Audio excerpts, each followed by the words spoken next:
Todos os anos, 7,9 milhões de crianças nascem com enfermidades congênitas, que se traduzem em defeitos físicos, mentais ou ambos. Isto corresponde a 10 crianças em cada 1.000 nascidos vivos. Dentre as enfermidades congênitas mais comuns, nós encontramos a do sistema nervoso central, do tubo digestivo e cardiovascular. Essas alterações congênitas são resultados de alterações cromossômicas em 5% e a maioria delas consequente à alteração numérica, por exemplo, a trissomia do 21, ou translocação gênica, mutação gênica, durante a meiose, que é essa divisão celular. Acontece que não somente as alterações cromossomiais explicam esses defeitos ou essas anomalias congênitas, porque se nós tivermos uma dificuldade no parto, então essa criança vai sofrer de anóxia neonatal e ela pode crescer com alterações cerebrais, que é o que a gente chama de paralisia cerebral. Ultimamente, uma grande ameaça, que é o Zika vírus, que tem trazido grande preocupação à população. Recordando, o Zika hoje ele é considerado uma pandemia. Desde 2016, a OMS declarou como uma emergência epidêmica. 80% dos pacientes que contraem o Zika não fazem nenhum sintoma. 20%, 19% a 20% vão ter algum sintoma, que é febre, rache, né, aquela coceira no corpo, sintomas neurológicos, isso no adulto. Porém, a mulher gestante, quando infectada pelo vírus, pode transmitir para o bebê. E é onde está a grande preocupação.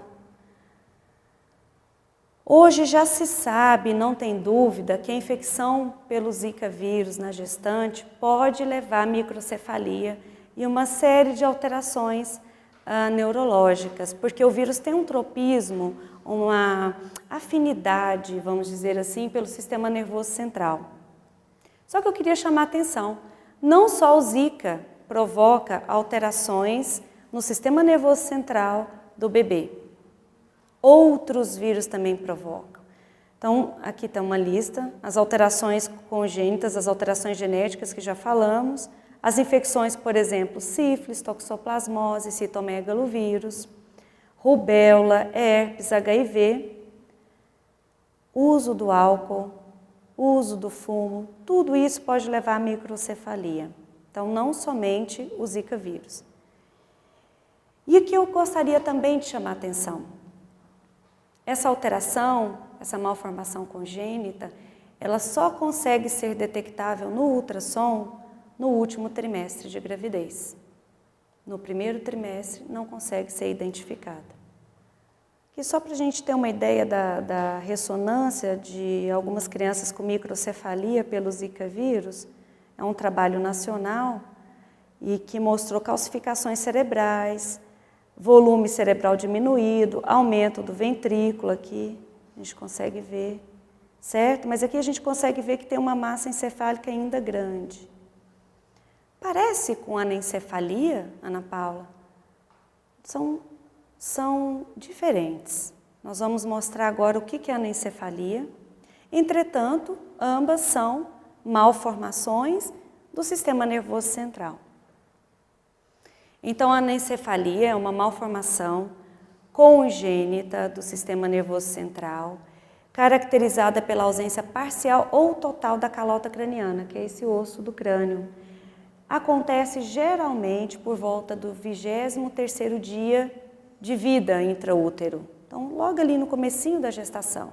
Ela consegue ser identificada nas primeiras semanas, no ultrassom, no primeiro trimestre, por volta do segundo até o 20º até a 20ª semana de gestação, o médico consegue identificar. Eu queria chamar a atenção para essa diferenciação anatômica, e vai ser bem breve, eu prometo a vocês, depois a gente mergulha no espiritismo, mas eu acho que isso aqui é muito importante. Está no fundo a foto da Marcela. A Marcela gerou uma série de discussões na anencefalia, inclusive na liberação da DF 54. Houve essa discussão grande e, por fim, eles concluíram que ela não era anencéfala, mas que ela tinha meroacrania. Pois eu mostrarei a vocês, senhores e senhoras, a definição anatômica que está no livro de embriologia e de neuroanatomia, que diz o seguinte: a anencefalia se divide em 2 subtipos. Em meroacrania, quando essa alteração é nessa parte frontal, e holoacrania, quando o defeito se dá primeiramente ou mais acentuadamente na face posterior. Ou seja, é um tipo de anencefalia. Não cabe aqui essa discussão, e essa discussão que foi levada na aprovação. Continuando. O anencéfalo, portanto, aqui é uma imagem do cérebro, diencéfalo, tronco encefálico e cerebelo. O anencéfalo, ele tem todas essas estruturas aqui.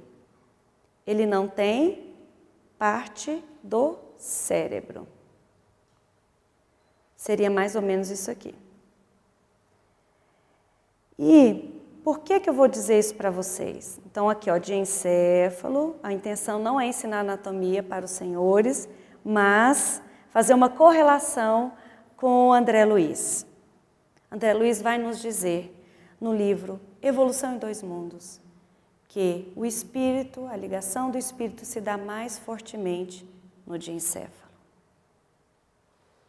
Nós sabemos, aprendemos com Kardec, no livro A Gênese, que a ligação do espírito com o corpo em formação se dá molécula a molécula. Mas essa ligação se dá mais fortemente no diencéfalo. E André Luiz retoma no livro Obreiros da Vida Eterna, na desencarnação de Dimas, o último laço, que é o cordão de prata, que ele é desatado justamente onde, houve até um barulhinho lá na descrição da desencarnação do Dimas, na fossa romboide, que é o assoalho do 4º ventrículo, coincidindo com a glândula pineal e o diencéfalo. Bem, como eu disse, o Supremo Tribunal Federal julgou procedente a DPF 54, em 2012, onde ela descaracteriza o crime de aborto do anencéfalo por considerar o anencéfalo um conceito incompatível com a vida. E, portanto, ao se tirar este conceito, nós não estaríamos cometendo um aborto, e sim uma antecipação terapêutica do parto. Esse é o termo que se utiliza o Supremo Tribunal Federal e o Conselho Federal de Medicina. E vou mais longe. Existe uma proposta de lei que não só aprova o aborto do anencéfalo, esse já está, né, aprovado, mas também o aborto de qualquer concepto com qualquer tipo de malformação. E nesse item 3, e aí ele abre mesmo para todo tipo de aborto quando ele diz que por vontade da gestante, até a 12ª semana de gestão, o médico constatar que a mulher não apresenta condições psicológicas para ser mãe, ela poderia retirar essa criança. Então, por isso, eu queria fazer uma pergunta. O que é malformação incompatível com a vida? É um feto sem vida? O anencéfalo é um feto sem vida? O que as pesquisas mostram é que esses bebês, 60% nascem vivos, 40% morrem intraútero. Desses 60% que nascem vivos, 60% a 70%, a maioria morre nas primeiras 24 horas. 1,8% até 2% dos pacientes sobrevivem mais do que um dia. Mas então eu queria chamar a atenção. O que é incompatível com a vida? É um feto sem vida? Não é o que as mães de anencéfalos relatam nos sites específicos para isso. Vida breve não pode ser sinônimo de sem vida. A vida, meus caros senhores e senhoras, começa na fecundação. É o que nos diz os livros de embriologia, genética humana. É o que nos diz Kardec, na pergunta 344 do Livro dos Espíritos. A união do espírito se dá no momento da fecundação. Emmanuel nos confirma essa afirmativa no livro Consolador. Portanto, anencéfalo ou com qualquer outra malformação, esta criança é um ser vivo e que merece respeito e merece atenção e cuidado e carinho como qualquer outro filho. Pode uma criança anencéfala sentir ou fazer alguma coisa?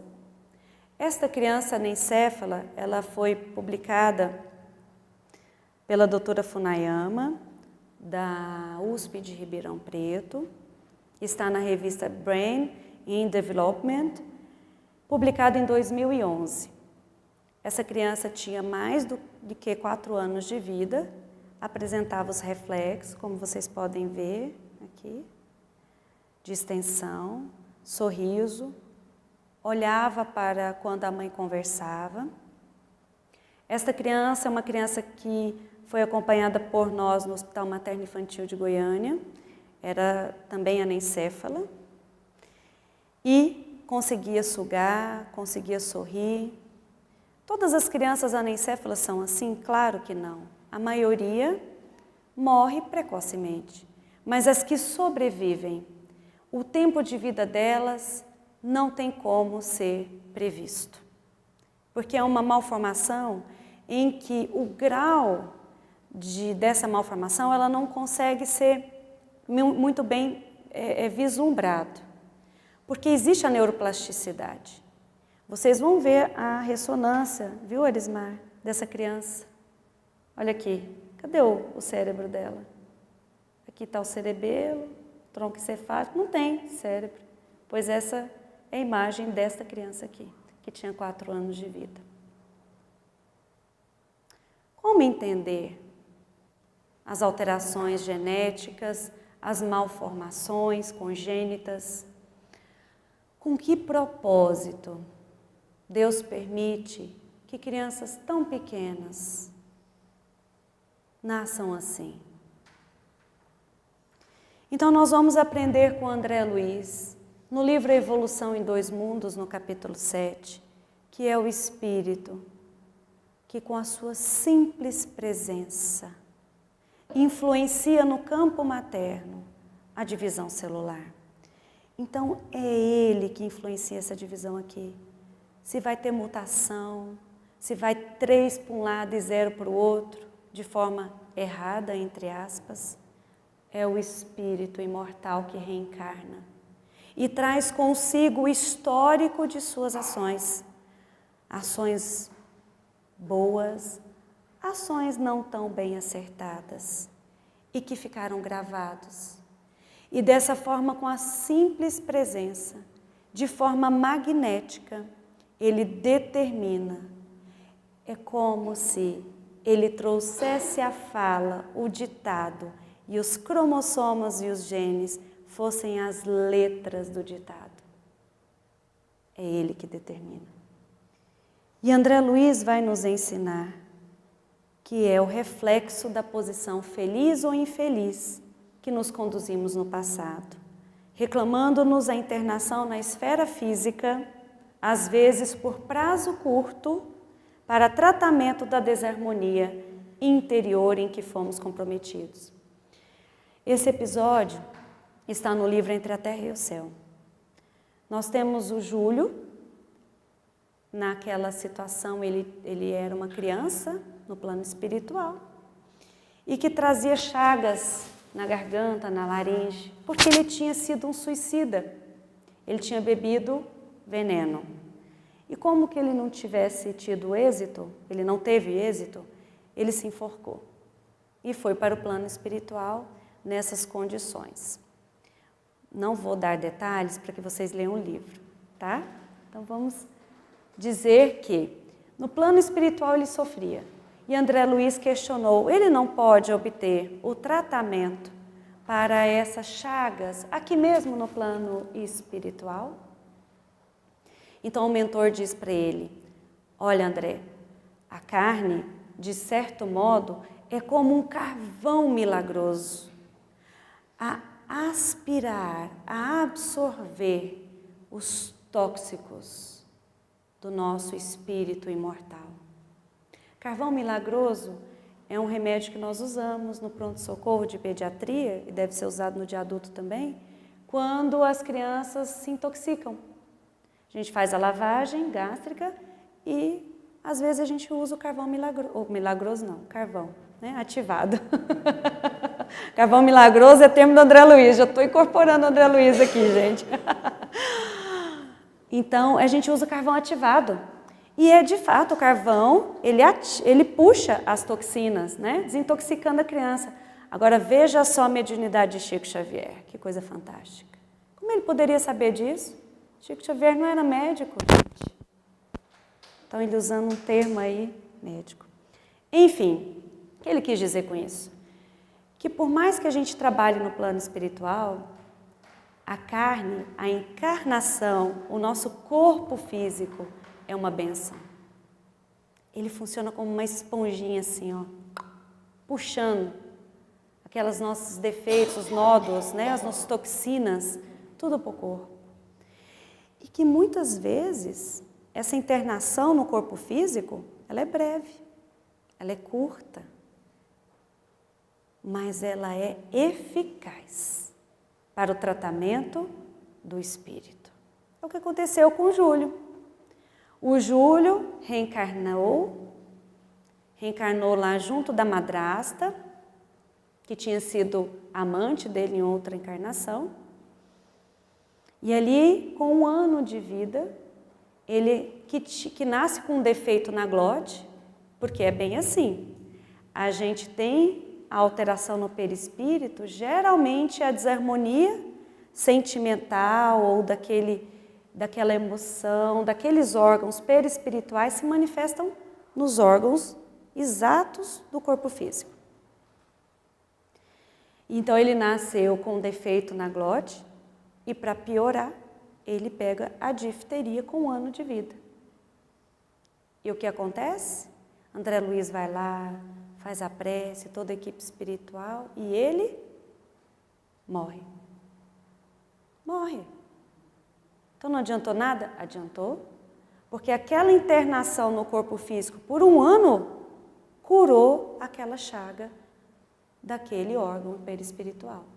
E ele tem a oportunidade, o Júlio, de reencarnar novamente na mesma família, mas agora com um corpo saudável. Não só o corpo físico, como o corpo perispiritual. Olha que bênção que é o nosso corpo físico.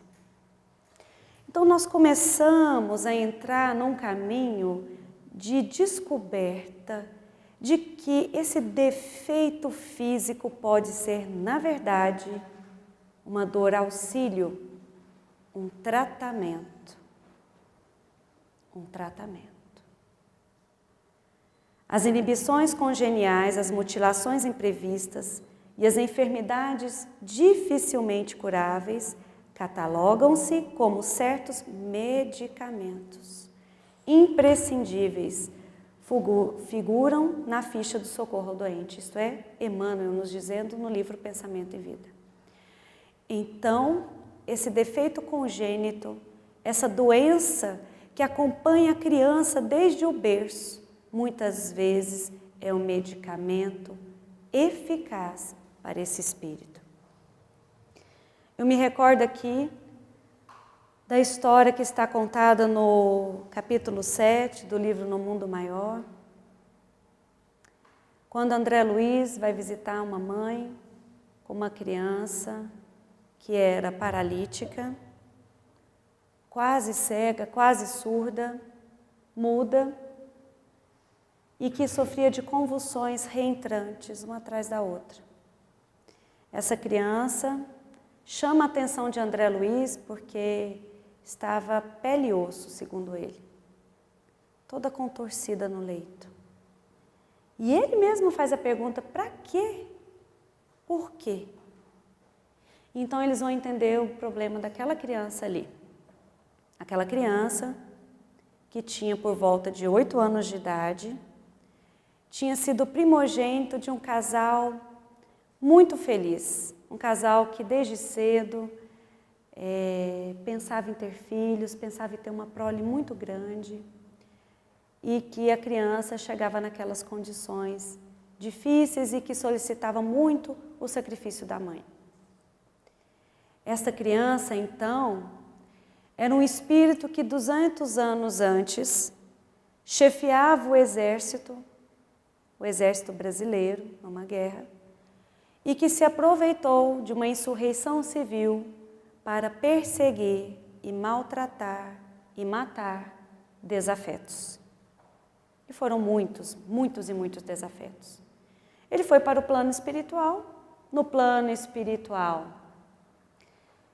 por 100 anos, os pensamentos de vingança e de ódio dessas pessoas, de suas vítimas, vergastaram-lhe a alma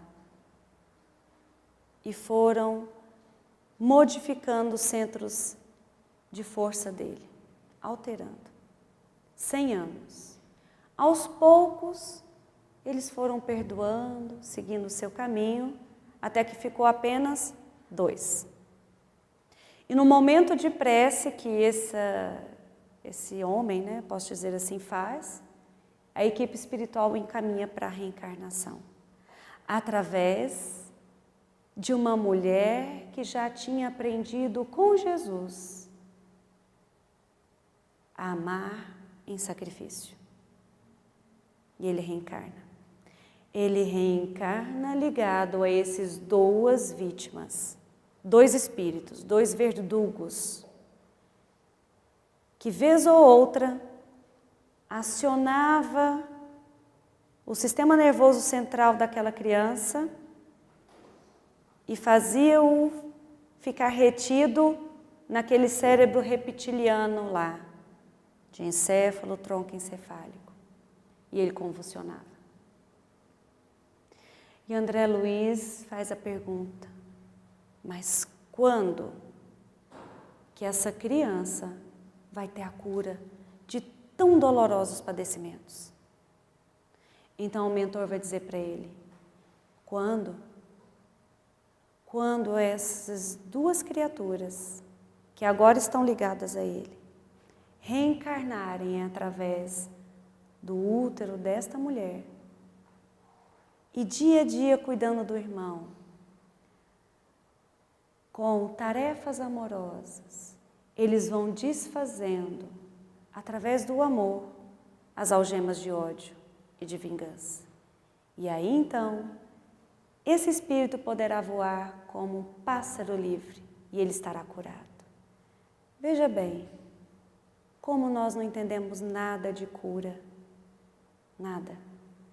A cura para esse espírito viria após anos e anos naquele corpo difícil, mirrado, que era para ele a bênção, uma oportunidade bendita de conseguir o perdão, de conseguir o seu reajuste.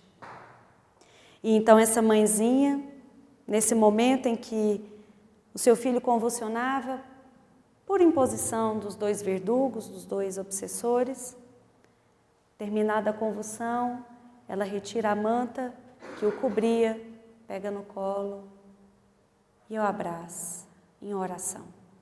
Oh meu Deus, por quê que crianças tão pequenas sofrem tanto? Porque o Senhor permite tamanho sofrimento. Eu que nunca fiz nada de errado, queria tanto ter uma família feliz, e ela chora.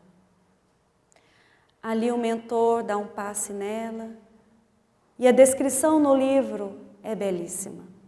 Todos os seus centros de força iluminados, descendo da fronte, indo até o tórax, e ali naquele momento, ela beija o filho, e aquele beijo com os raios luminosos que partem do seu tórax, invadem o cérebro da criança e desligam os dois obsessores por alguns minutos.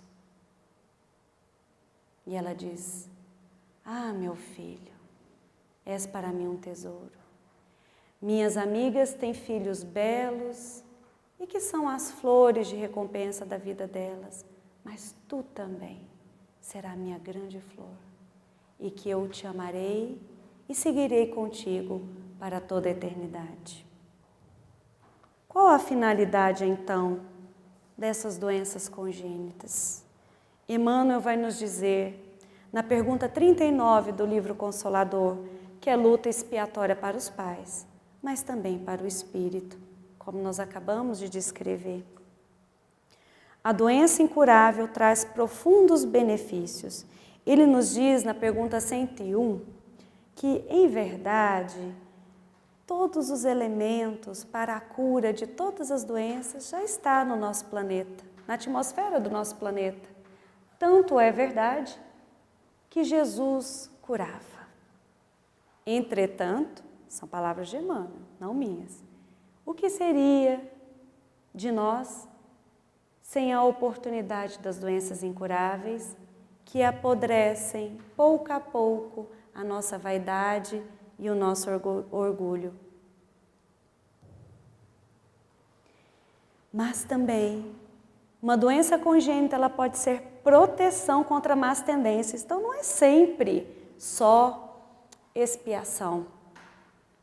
No livro Missionários da Luz, no capítulo 12, em que nós encontramos aquele processo reencarnatório de vários espíritos, nós vamos encontrar Silvério.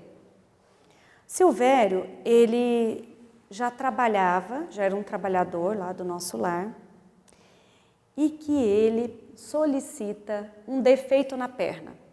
Então ele veria com algum defeito na perna, não sei qual, que lá não explica. E ele estava contentíssimo com esse defeito. Ele, mas que beleza. Com esse defeito ele vai me manter bastante ocupado para não me permitir me distrair do caminho do bem. Eu que tantas vezes já caí, quero uma proteção contra a vaidade excessiva e o orgulho. Silvério teria uma vida longa, de 70 a 80 anos. E se ele fosse bem sucedido, ele seria um completista. Completista é aquele espírito que consegue executar todas as tarefas programadas para ele na encarnação, sem nenhuma falha.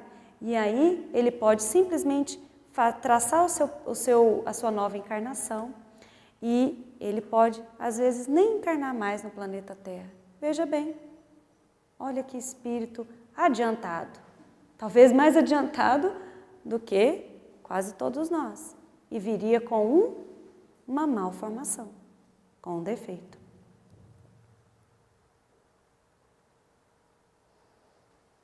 Essa história é belíssima, porque ela nos mostra não só a importância de uma malformação, de um defeito no nosso corpo, para o tratamento e reajuste do nosso perispírito, do nosso espírito imortal, como na reconstrução dos laços de família. Então, estamos agora no livro Memórias de um Suicida. Mário Sobral, Camilo Castelo Branco, vai visitar um antigo companheiro que estava encarnado, Mário Sobral. Ele estava encarnado, já tinha 40 anos. E ele chega, o casebre pobre, de paus de madeira, com palha. Ele olha o amigo deitado na esteira, mutilado nas mãos, nos braços, com um problema na garganta, na glote, porque tinha sido ele antes um suicida, e pobre. Ele olha o amigo que antes era um doutor da Universidade de Coimbra, que envolvia a todos com seu verbo eloquente, ali, com a fala destroçada. Belo, belo que conquistava todas as mulheres, ali mutilado. Rico, antes rico, gastara toda a fortuna do pai nos lupanares e nas orgias, ali, abandonado e órfão, misérrimo, pedinte. Camilo chora. Chora ao ver o amigo naquela situação. E o mentor olha para ele: Camilo, exageras. Por que se ater ao corpo em ruínas, enquanto que aqui está um espírito num trabalho laborioso de soerguimento moral? Olha para ele, ele sorri. Olha para ele como ele está em paz com a sua consciência. Porque ele já consegue aspirar o seu futuro em harmonia com o bem e com o belo. Camilo, então, enxuga as lágrimas, continua olhando o companheiro em prece e o mentor diz: olha para aquele canto do casebre. Não sabe quem é? Ele olha, uma senhora de 50 anos, uma senhora negra, vestida humildemente, mas de forma digna, costurando na máquina para que o irmão não mendicasse tanto nas ruas. Não conhece? Aproxima-se dela. Usa do teu magnetismo para penetrar no pensamento dela. E então ele começa a ver a história da encarnação do amigo. Ele tinha nascido de uma prostituta, que quando o vê com as mãos mutiladas, porque ele tinha não só suicidado, ele tinha assassinado a companheira de bordel, né, a prostituta Eulina, e depois se suicidou. Então ele fica sem as mãos. Ele olha para ela e vê que ele tinha nascido de uma prostituta, que quando vê o defeito do filho, o entrega para uma pessoa, para uma lavadeira, que era espírita. E essa lavadeira pensa: se essa criança chegou aqui para mim, é por desígnio de Deus, eu vou cuidar dela, e cuida dessa criança. Essa senhora tinha uma filha de 10 anos. E ele entende: então é a irmã dele. E de fato, essa senhora de 50 era a irmã do Mário Sobral, nessa encarnação, que estava cuidando dele, desde sempre, com afeto, com carinho, e quando a mãe desencarnou há 15 anos atrás, ficou só ela cuidando do irmão. Pois bem, que história bonita. E o mentor diz: não está reconhecendo essa senhora? Ele olha de novo. Esta senhora era Eulina, a mulher que ele tinha assassinado na outra vida, a ex-amante. Olha como Deus trabalha de forma assim minuciosa, ligando cada ponto de uma forma tão amorosa, tão amorosamente calculada. Não tem nada errado, está tudo certo. Quando a gente vê uma criança com uma malformação, muitas vezes a gente pergunta por quê, para quê, e fica sem entender. Porque muitas vezes, muitos de nós não fomos preparados para aquela situação. Que a família foi. Que a família com certeza foi. Por muitos e muitos anos antes da encarnação. E então, o mentor vai dizer para o Camilo, deve-se recordar que tal encarnação é o tratamento conveniente aos casos gravosos como o dele, sublime cirurgia, que o levará bem cedo à convalescência.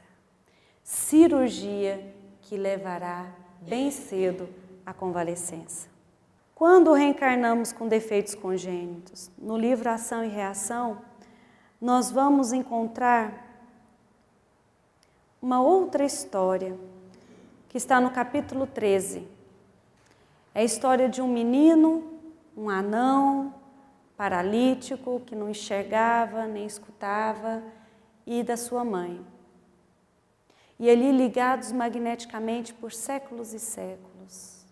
E ali ele estava como que em processo de pausa, como que dentro de um esconderijo, para que as suas vítimas não o encontrassem. Pode ser, então, proteção, que é o caso que nós acabamos de falar da Poliana e do Sabino, do Ação e Reação. Pode ser uma prova? Pode ser uma prova, como é o caso do Silvério que nós contamos, da perna. Existe uma preparação? Sempre. Sempre. No livro Ação e Reação, no capítulo 19, André Luiz vai nos dizer que estas encarnações são planejadas. E ele chama de providências retificantes. Ele diz assim, que quando nós caímos reiteradamente no mesmo ponto, na mesma atitude, nós imploramos uma sanção. Nós imploramos que a misericórdia e a justiça divina atuem em nós, para que nós não venhamos a cair novamente. E aí é o que ele coloca, providências retificantes como anomalias congênitas. Ele diz assim, quando nós não lesamos os patrimônios da vida, muitas vezes essas reparações são medidas de natureza moral. É quando a gente encarna com aqueles conflitos dentro da família, com aquelas dificuldades de reajuste. Mas quando a gente sente um remorso muito grande, a gente sente que precisa reparar, a gente vai lá e pede para vir com algum defeito congênito, providências retificantes. E André Luiz e Hilário perguntam assim, mas e se a pessoa não quiser? Vai sempre querer vir com algum defeito congênito? Vai dizer, ele responde assim, não. Não tem como ele fugir. Se é no caso de alguma falta grave, aquela falta ela vai ser impregnada, registrada no perispírito. E será como umas zonas favoráveis à enfermidade, que André Luiz vai discorrer melhor lá no Evolução em 2 Mundos, no capítulo 19, da segunda parte, como nódoas de remorso. Ele vai dizer para nós assim, quando nós cometemos alguma falta, nós nos sentimos culpados e não temos a oportunidade de repararmos, ou de sofrermos, desafogarmos daquela culpa, o nosso pensamento, ele começa a girar de forma contínua naquele ponto do nosso perispírito que corresponda à ação, como se fosse um nódulo mesmo. Eu fico pensando assim, eu leio André Luiz, aí eu vou ficar pensando lá na cozinha, Aí eu fiquei pensando, gente, não parece aquelas batatas quando a gente descasca, tem aqueles negocinho preto, não tem? As mulheres aqui sabem, Os homens estão me olhando com uma cara assim, de que nunca viu uma batata descascada. Já viu, Elismar? Já. Então você descasca bem fininho, não tem aqueles nódulos pretos lá assim? Eu fiquei imaginando, deve ser tipo isso, o que está lá, no perispírito, as nódoas de remorso. Então, o pensamento circulando ali. E que é justamente naquela parte que a gente tem facilidade para adoecer. A medicina chinesa, ela diz assim para nós, que a água empoça aonde tem declive, não é, Antônia Marilene? Isso. E André Luiz nos fala que, conforme a sua ação e emoção, é o centro de força afetado. E você vai ter o defeito ou a doença nos órgãos correspondentes àquele defeito. Então, vamos fazer aqui o exercício, né? O Júlio tomou o corrosivo. Lesou onde? Centro laríngeo. Quais são os órgãos do centro laríngeo? Laringe, garganta, amígdala, traqueia. Correto? Então, vamos supor. E aí ele vai dizendo lá no ação e reação. Por exemplo, a pessoa que usou da palavra para ludibriar, para enganar, para conduzir as pessoas ao erro. Então, ela não bebeu veneno nenhum, correto? Mas qual é o tipo de emoção ou de ação? Na fala. Qual o centro? Laríngeo. Então, ali, é como se a nódoa de remorso ficasse ali. Se ele não nascer com defeito congênito ali, aonde que ele vai adoecer? Que é onde ele vai ter a predisposição mórbida, que ele explica nesse livro Ação e Reação. Aonde, gente? Na garganta. E assim por diante. Mas o que eu quero dizer com esse slide? Eu não quero dizer assim, ó, que as crianças anencéfalas são suicidas. Muito embora Chico Xavier tenha dito que geralmente são crianças que cometeram suicídio em outra vida, eu queria deixar a seguinte mensagem: que essas crianças anencéfalas, com microcefalia, com qualquer outra malformação, são filhos amados de Jesus. Filhos corajosos, que decidiram pela cirurgia que os levarão mais rápido até o caminho de união com Deus. Às vezes com muito mais coragem do que eu que estou aqui. Porque eles aceitaram passar pela cirurgia. E eu não sei. Quando nós estivermos diante de uma criança com malformação, que nós, médicos, pacientes, atendentes da casa espírita, possamos olhar para o nosso irmão e jamais perguntar dentro de nós: o que será que ele fez? Não, não façamos isso. Isto não coaduna com o pensamento de amor do Senhor Jesus. Isto não coaduna com a lei de ação e reação de Kardec. Isso é coisa lá da Inquisição que a gente herdou.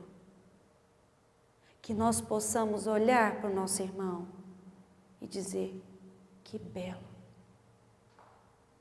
que coragem, que irmão abençoado, que está agora trilhando esse caminho estreito, que logo, logo estará curado, estará lindo e belo. Jamais passar por nós o pensamento de eutanásia, que seria melhor que ele não tivesse nascido. Também não vamos criticar os nossos irmãos materialistas, porque eles não têm o pão da verdade espiritual que nós já trazemos. Mas que nós tenhamos a certeza de que aquela família foi preparada com muita antecedência, que ali está a costura de vários pontos no tecido maravilhoso da evolução espiritual, em que os laços afetivos que foram outrora rompidos, agora estarão enlaçados para sempre, para toda a eternidade. Isto é belíssimo. Com certeza, não existe malformação congênita ao acaso. Não existe Zika vírus que picou a perna errada, que venceu o repelente, que o repelente estava vencido, vamos protestar e vamos lá entrar numa diligência. A enfermidade não bate na porta errada. E com certeza, os pais dessas crianças são pessoas que Jesus conta como tarefeiros para a construção desse mundo de regeneração.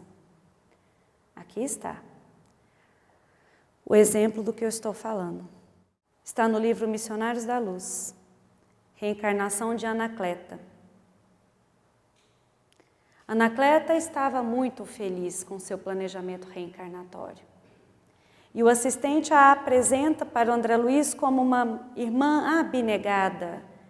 Que irmã abnegada, André Luiz? E ela diz, não sei por quê. As mães que não completaram a obra de amor do pai, que o pai lhes confia junto aos filhos amados, devem ser bastante fortes para recomeçarem os serviços imperfeitos. Qual é a história dela? Na vida anterior, ela, por excesso de mimo, por falta de disciplina, não conseguiu encaminhar os seus filhos para que fossem homens de bem.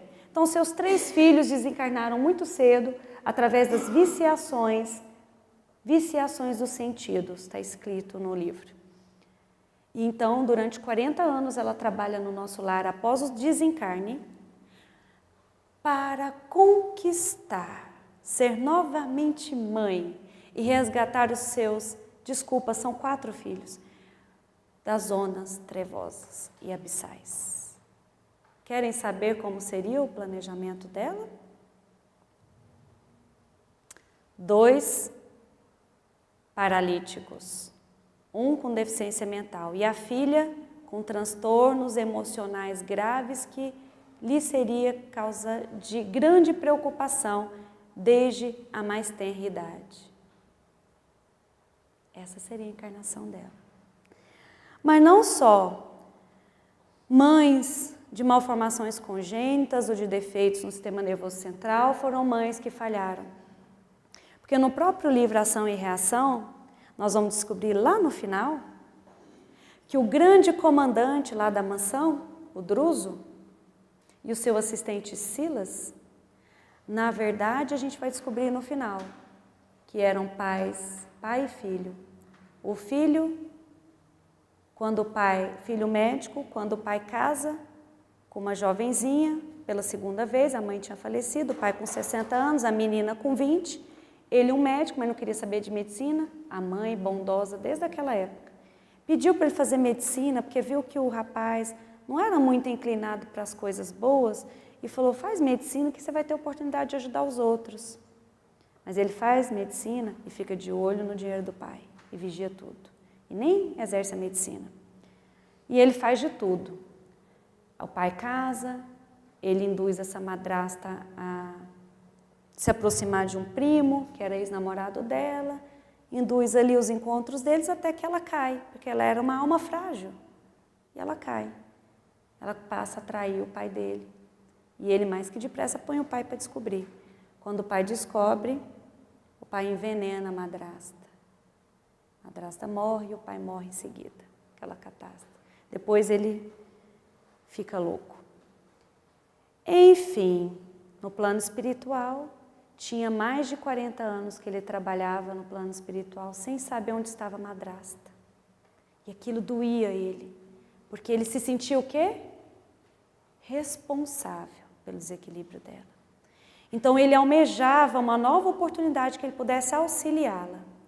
E como é que... Aí no final do livro eles encontram a madrasta e o pai reencarna junto com quem? Com a mãe, que já estava lá no plano superior.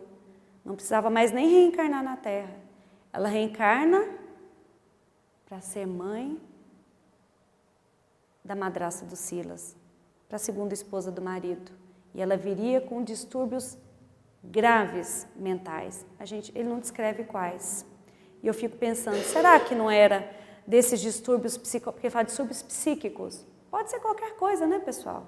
Pode ser depressão, pode ser esquizofrenia, pode ser autismo,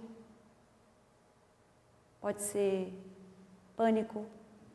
e que exigia do irmão cuidado dia e noite, e esse irmão seria novamente médico. Então essa mulher, que já nem precisava mais reencarnar na Terra, escolhe vir mãe de uma criança especial.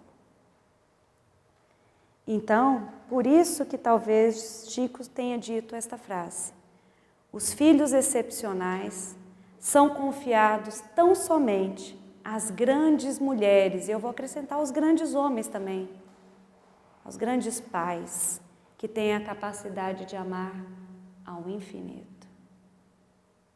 Jesus escolhe a dedo esses companheiros que vão receber em seus lares esses filhos especiais, porque já viu nessas pessoas a luzinha do amor. Aqui é uma foto de uma criança que é acompanhada conosco no ambulatório de reumatologia pediátrica da Santa Casa. Essa felicidade aí. Quando vem no ambulatório, essa criança, ela não move cotovelo, o ombro, os punhos, as mãos aqui, desse jeito, os pés também, aqui a orelha, não mexe nada. E chega na cadeira de roda dando cavalo de pau. E rindo, e a mãe rindo, não é? E eu nunca vi essa mãe reclamar de nada. Eu nunca vi essa criança reclamar de nada. Então, todas as vezes que eles se consultam, é um dia que os alunos aprendem um pouquinho mais sobre medicina e espiritualidade. É um dia que a equipe médica para pensar na terapêutica de Jesus. É um momento que todos nós, médicos, estudantes, enfermeiros, fisioterapeutas, todos aprendemos um pouquinho mais sobre o Evangelho de Jesus. Para finalizar, vou ler 2 estrofes da poesia de Maria Dolores, está no livro A Terra e o Semeador. Escuta, coração, perdoa, servente aceita, a lágrima por luz nas tarefas que esposas. Sofrimento constrói harmonia perfeita. A treva aponta a estrela, os espinhos dão rosas. Só no amor há poder divino incontroverso, que abraça anjos e réus, santos, crentes e ateus. E o amor em sacrifício é a força do universo, que revela a bondade e a presença de Deus. Que nós possamos auxiliar a equipe espiritual de André Luiz, auxiliar a Jesus nesta tarefa de acolher o nosso irmão em sofrimento, porque também nós precisamos desse abraço fraterno e desse colo, porque todos nós somos pacientes do grande médico Jesus. Muito obrigada.